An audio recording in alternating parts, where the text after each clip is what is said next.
Here's the speed paint for the Pokédance animation meme I did recently. Hi, I'm Sherbet, and I've always loved animating. I started animating when I was about 11 years old, which wasn't long after I started drawing. I remember my first ever animation was a piece of pizza having bites taken out of it by some unknown force. It was a long time ago, so I actually used MS Paint to draw it, and then I put it into PowerPoint to flip through the frames using the arrow keys. After that, an animation that I remember making was, I don't know if you remember the song 3 is the Magic Number from Schoolhouse Rock. I actually had to look that up. And perhaps I'm showing my age by doing that, but I didn't have much music on my computer as a kid, so I just used the music that I had that my dad put on. So I didn't particularly love the song, but I wanted to do something. I don't know, there was just something in me that had to do some sort of animating. Some part in me almost wants to make an animation to that song now. It would be kind of funny, but I don't think I have access to that old animation anymore. I'll have to look. I remember it was this random blonde girl who was just sort of lip syncing, and I think she also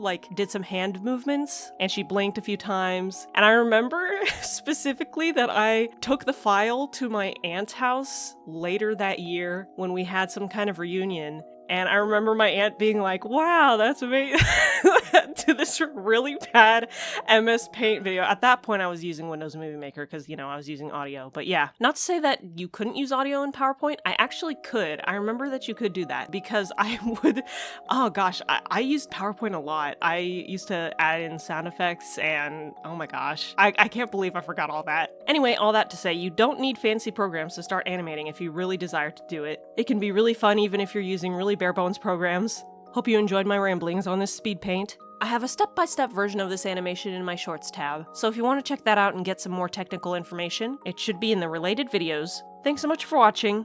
Subscribe for more animation. Have a great day.